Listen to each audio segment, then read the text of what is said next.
Currently, we are in Washington, Pennsylvania, and this building right here that you're looking at, well, this is America's first crematory. And I was passing through this area, and I definitely wanted to stop by and show you this building before I leave the area. Okay, this building behind me is the Mo Crematory. This was built by Dr. Francis Julian Lemoyne in 1876. So back in those days, the idea of cremation was not popular for several reasons. Mainly because this was a Christian nation at the time, and cremation was looked upon as something unchristian-like. It was something that uncultured barbarians in other countries would do. And number two, it was just like how things are today, where something new, an idea that is brought to an old practice comes by. People are not, they're not looking for change, so to speak. So the idea of throwing a human body into an oven and reducing it to bone and ash isn't really looked upon as something desirable.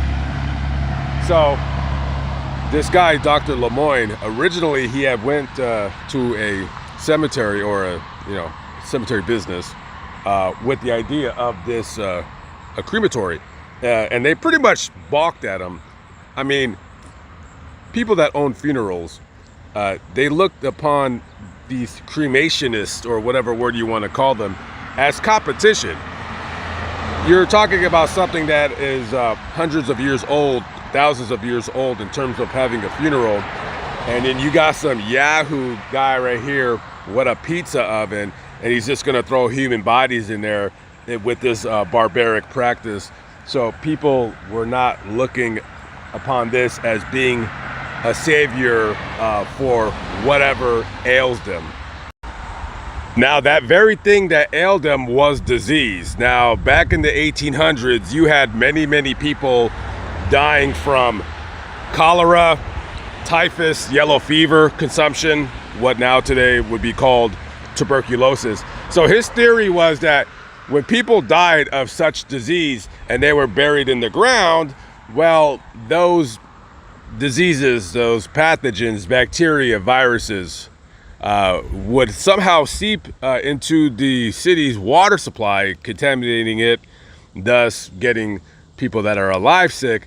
So he built this crematory with the idea of a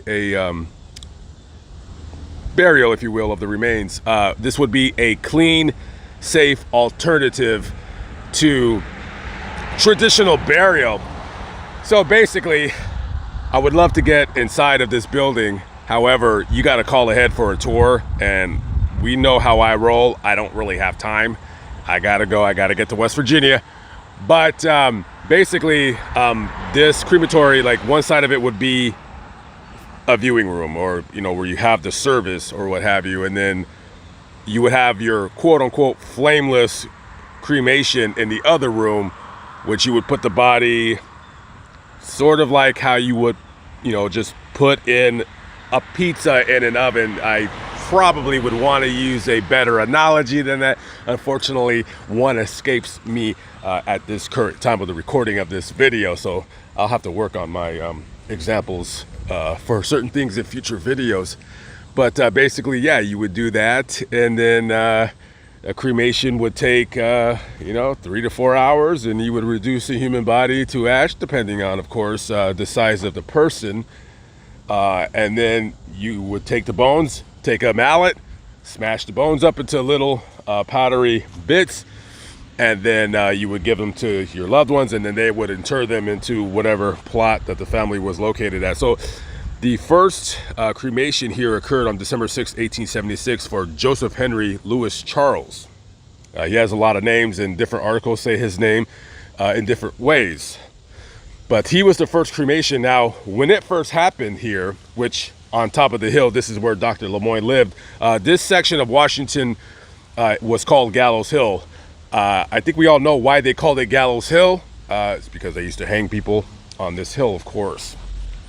So it was pretty big news here.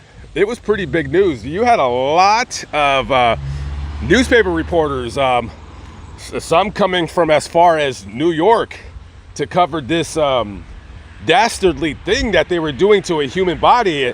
And people would write in the articles about how, oh wow, if only poor Joseph would have seen what they did to his poor body, throwing it in the fire like that, his bones would want to jump out of there, or whatever sensationalized words that they would want to use for print, because you want people to read your newspapers, of course. And so he was the first cremation, and then Dr. Lemoyne, who was elderly at the time, he would be the third.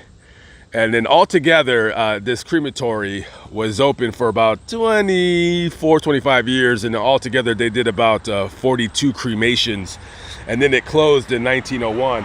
And then, of course, as the 20s, 30s, 40s, cremation started becoming more popular, and then cemeteries, they started seeing that people were looking for different alternatives to burial of their loved ones, other than the tradition, buying a casket and or a coffin, and going with that method, which can cost a lot of money.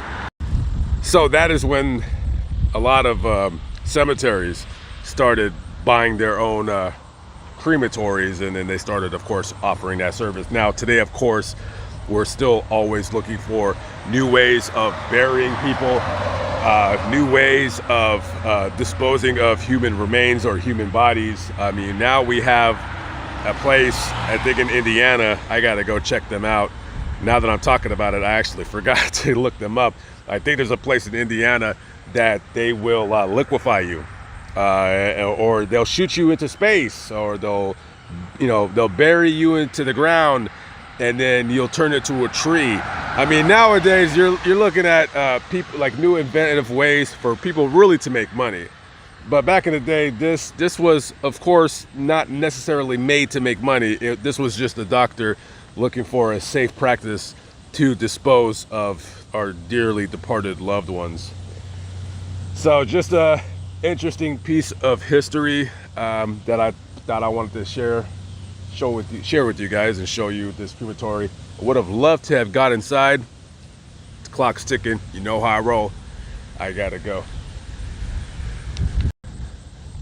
And of course, the doctor is buried on this very property. So, of course, he was the third cremation, and his cremated remains were buried right here on this property. Francis Julian Lemoyne, medical doctor, a fearless advocate of the right. Fantastic.